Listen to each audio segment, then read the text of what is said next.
Hello guys, welcome back to the channel. In today's video, I'm going to show you how you can upgrade your DG member level in Heartopia game. Okay, let's get into it guys. If you want to upgrade your DG member level, you can go to this menu, tap on the watch, and then you can select Developers Guild option. Okay, and then this is my DG member level right now, my current level.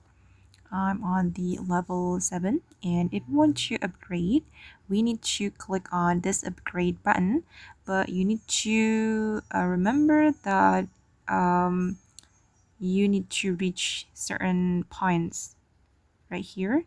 I've already reached the point, and then I'm going to click on upgrade, and it cost 1,000 coins, Acorn Coins.